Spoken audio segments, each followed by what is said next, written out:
Current affair में आगे बात करें तो न्यूज आता है इंडियन इकोनॉमी से। इंडियन इकोनॉमी के पर्सपेक्टिव से देखा जाए तो लास्ट पूरा वीक हम लोग के लिए काफी पॉजिटिव रहा। कई सारी अच्छी खबरें आई। सबसे पहले एस&पी नाम की एक ग्लोबल रेटिंग एजेंसी ने भारत का जो इकोनॉमिक आउटलुक में रेटिंग है उसको स्टेबल से पॉजिटिव कन्वर्ट किया। Then reserve bank of India ने 1991 में गिरवी रखा अपना 100 टन प्लस सोना जो बैंक ऑफ इंग्लैंड के पास रखा था वहां से वापस लाया और अपने जो सोने का स्टॉक है वो इंडिया में स्टेबल करना शुरू किया, जो एक आत्मनिर्भर और सशक्त भारत की तरफ इशारा करता है। और एक और जो खबर आया वो कल आया जब नेशनल सर्वे ऑर्गेनाइजेशन ने अपना रिपोर्ट जीडीपी का जारी किया कि लास्ट फाइनेंशियल ईयर में इंडियन इकोनॉमी जो है उसने 8.2 से ग्रोथ किया।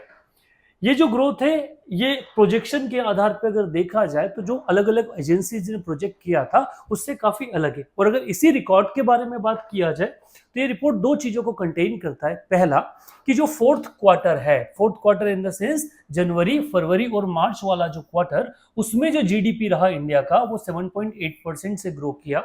और अगर कंप्लीट 2024 को देखा जाए तो इंडियन जीडीपी का जो ग्रोथ रेट है वो 8.2% है। ये अपने आप में काफी माइलस्टोन और मेरिट वाला है, क्योंकि वर्ल्ड में अगर आज सिचुएशन देखा जाए तो काफी डिफरेंट चल रहा है, ये स्टेबल नहीं है। एक तरफ यूरोप में रशिया और यूक्रेन वॉर अभी भी चल रहा है, दूसरा अगर साउथ ईस्ट में आ जाए, साउथ वेस्ट में आए तो इजराइल और हमास का झगड़ा है वो काफी लंबा बड़ा हुआ है। और अगर ईस्ट में चले जाए तो चाइना और बाकी जो कोस्टल एशिया एरिया है वहां पे भी डिस्प्यूट है, वो ताइवान के साथ हुआ, वियतनाम के साथ हुआ, वो बड़ा हुआ है। इन सारे क्राइसिस के कारण अगर बात किया जाए तो इकोनॉमी का परफॉर्मेंस वर्ल्ड में उतने लेवल पे नहीं रहा जितना अच्छा परफॉर्मेंस भारत ने करके दिखाया है। इंडियन इकोनॉमी की ये जो रिजल्ट आया जो 8.2% ग्रोथ, ये इसलिए भी इंपॉर्टेंट हो जाता है क्योंकि ये कहीं ज्यादा है भारत के central bank reserve bank of India के इनिशियल प्रोजेक्शन से, जिसने प्रोजेक्ट किया था कि भारत का जो ग्रोथ रेट रहेगा वो 7% के आसपास रहेगा।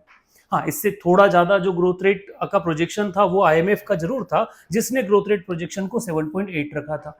बट इंडियन इकोनॉमी ने इन दोनों को बीट करते हुए 8.2% का जो ग्रोथ रेट है वो अचीव किया।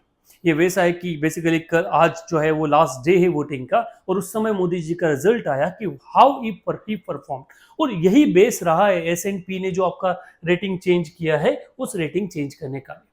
अगर इस पूरी रिपोर्ट के बारे में बात किया जाए तो थोड़ा सा इसको डिटेल में समझते हैं।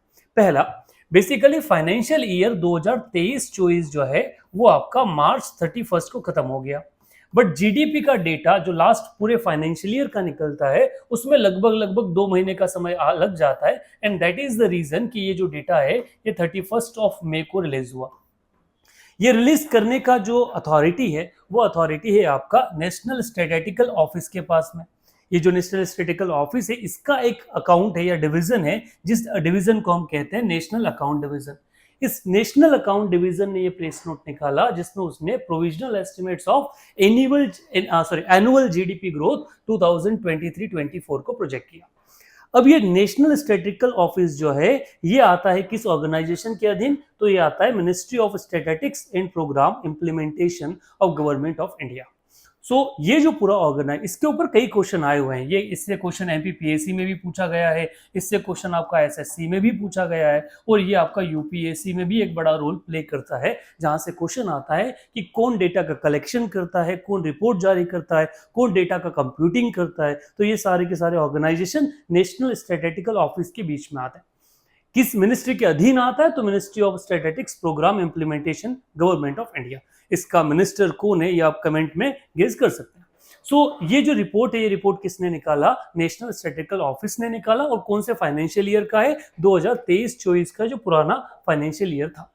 इस रिपोर्ट को अगर डीपली देखा जाए तो इसे दो चीजों के बारे में बात करता है। एक बात करता है जीडीपी के बारे में और दूसरा बात करता है जीवीए के बारे में। जीडीपी क्या है? तो इसे हम सिंपल हिंदी में बोलते हैं सकल घरेलू उत्पाद। सकल घरेलू उत्पाद मीन्स किसी एक फाइनेंशियल ईयर में किसी इकोनॉमी, देश की बाउंड्री में जितना भी गुड्स एंड सर्विसेज का प्रोडक्शन हुआ है उसका जो टोटल प्रोडक्शन है वो टोटल प्रोडक्शन आपका ग्रोस डोमेस्टिक प्रोडक्शन कहलाता है।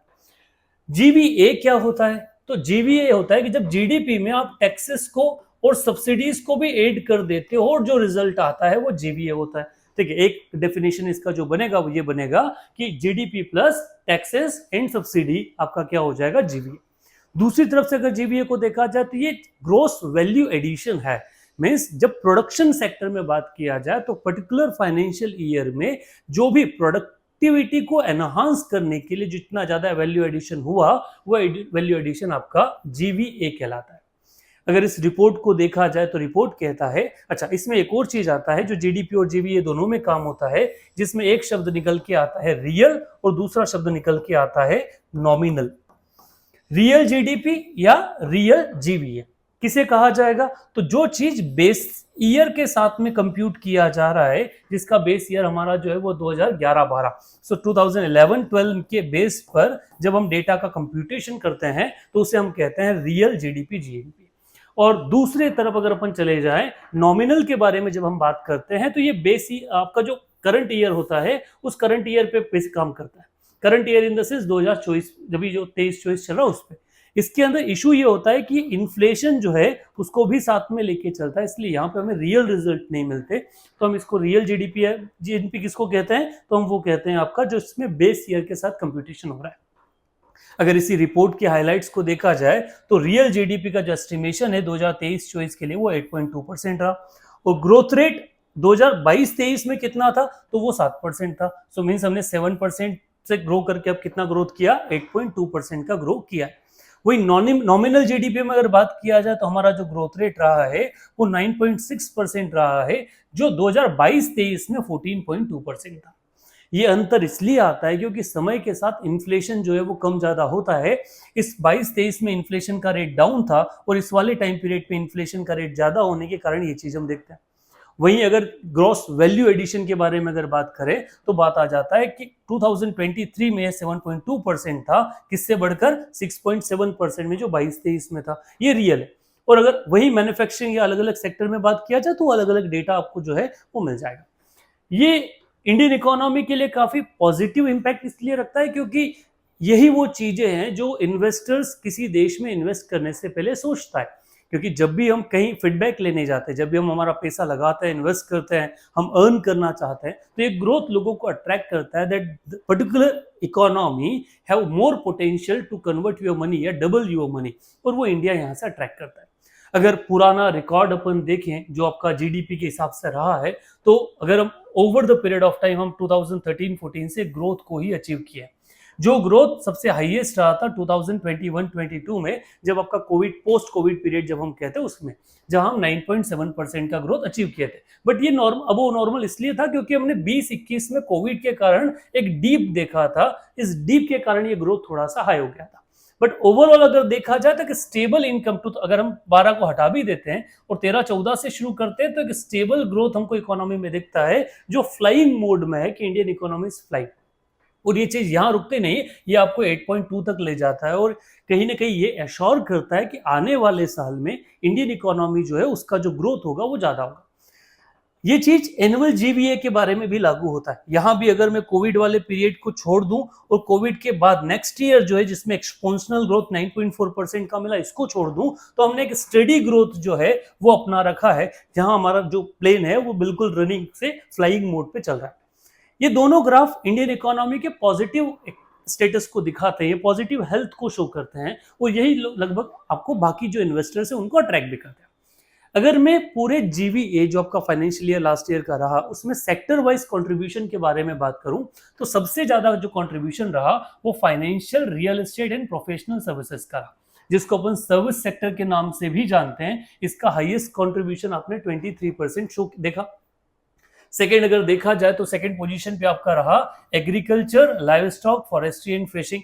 भले आज भी अगर बात किया जाए तो इंडिया का मैक्सिमम पॉपुलेशन जो है वो इसी पे डिपेंडेंट है और वो शो यहाँ पे होता भी है। इसके बाद अगला बात किया जाए तो अगले लेवल पे आता है आपका trade, hotel, transport, communication service, broadcasting से रिगार्डिंग, जिसका 17% रहा है। देन अगले बात किया जाए तो पब्लिक एडमिनिस्ट्रेशन, डिफेंस सर्विस, जिसने 15% अपना योगदान दिया है। उसके बाद मैन्युफैक्चरिंग जो 14% पे रहा। बाद में कंस्ट्रक्शन जिसका 9% वेटेज है और अनादर जो रिमेनिंग्स बचे जिसका 2%, और वही माइनिंग वगैरह का भी 2%। सो ये आपका इकोनॉमी का बड़ा कंट्रीब्यूशन शो करता है, ये आपको इकोनॉमी को हेल्थ को बताता है कि आपके पास जो इकोनॉमी में वैल्यू एडिशन, जो ग्रोस वैल्यू एडिशन हो रहा है, वो कौन कौन से सेक्टर में किस किस एरिया में हो रहा है। जनरली ये जो पूरा सेगमेंट या ये जो रिपोर्ट्स आई, ये रिपोर्ट कई सारी चीजों को आपका नेशन वाइज अगर देखा जाए वो शो करता है। अगर उसको फिगर्स में बात किया कर ले तो जीडीपी का अगर 22-23 के डेटा के साथ इसका एनालिसिस करें तो 2022-23 में जो हमारा ग्रॉस डोमेस्टिक प्रोडक्ट था वो, या जीडीपी अगर मैं रुपीज में बात करूं तो वो 160 लाख करोड़ था, 160 लाख करोड़ थी, या फिर 160.7 लाख करोड़ थी। वो चीज बढ़ के अब हो चुकी है 173.8 लाख करोड़। ये इंडियन इकोनॉमी की जीडीपी का साइज है। अगर एनडीपी के बारे में बात करें, एनडीपी क्या होता है, तो नेक्स्ट डोमेस्टिक प्रोडक्ट होता है, उसकी डेफिनेशन चेंज हो जाता है, उसमें ऑनरशिप वाला जो पार्ट है वो अब मायने रखने लग जाता है कि भारतीयों द्वारा क्या रहा, तो उसमें भी हमने 8.3% का एनडीपी में भी क्या किया है, ग्रोथ को रजिस्टर किया। एक्सपेंडिचर के बारे में बात किया जाए तो सबसे बड़ा रोल अगर किसी ने प्ले किया इसमें एक्सपेंडिचर में, तो प्राइवेट कंजप्शन ने किया, जो लगभग 60% के आसपास आता है। सेकेंड नंबर पे गवर्नमेंट एक्सपेंडिचर आता है। Private expenditure in the sense, जब से ये माइक्रो फाइनेंसिंग फैसिलिटी शुरू हो गया है, जहां मोबाइल, एसी से लेके क्लोथिंग तक आप क्रेडिट फैसिलिटी पे ले सकते हो, उस कारण से एक्सपेंडिचर बढ़ा है। एक और रिपोर्ट है जो रिपोर्ट शो करता है कि पब्लिक डेप्ट बढ़ा है, मीन्स लोगों के ऊपर जो डेप्ट है वो कर्ज बढ़ा है, और उसके अगेंस्ट में जो सेविंग का रेशो है वो डाउन हुआ है।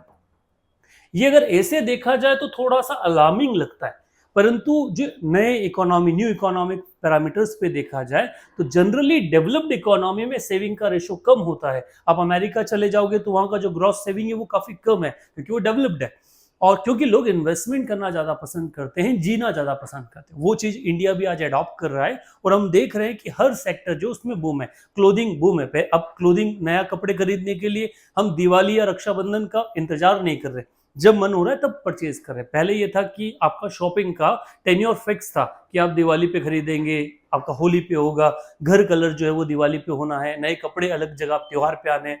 अब लगभग साल भर हम कंजप्शन पे चल रहे हैं। उसका इशू ये है कि सेविंग कम हुआ है बट एक्सपेंडिचर बढ़ा है, और एक्सपेंडिचर बढ़ने के कारण ओवरऑल आपके यहाँ पे जो नेशन में इशू मीन्स प्रोडक्शन है, वो प्रोडक्शन की डिमांड बढ़ी है, डिमांड के कारण प्रोडक्शन बढ़ा है, और वो रिजल्ट हो रहा है आपका ओवरऑल ग्रोथ में।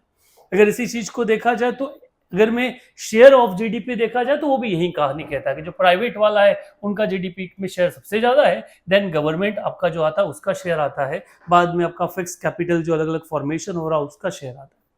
सो जीडीपी का ये जो ग्रोथ है, ये ग्रोथ इंडिया के लिए काफी अच्छा है, क्योंकि पहला ये तो वर्ल्ड इकोनॉमीज में इंडिया का जो स्टेटस है वो बढ़ाता है। वो अपने आप में एक मार्कशीट जैसा है कि हम 8.2 सीजीपीए के साथ क्या किए, टॉप किए, और टॉपर हम हैं, क्योंकि वर्ल्ड बाकी इकोनॉमी को जब देखता है जिसका एरिया इतना लार्ज, कुछ स्टेट्स हैं जिनकी जीडीपी ग्रोथ, बेसिकली छोटे देश हैं, 23% तक जा रहा है, पर उनके पास न तो इतना ब्रॉड पॉपुलेशन है, नहीं इतना ब्रॉड मार्केट है, नहीं इतनी ब्रॉड टेरिटरी है।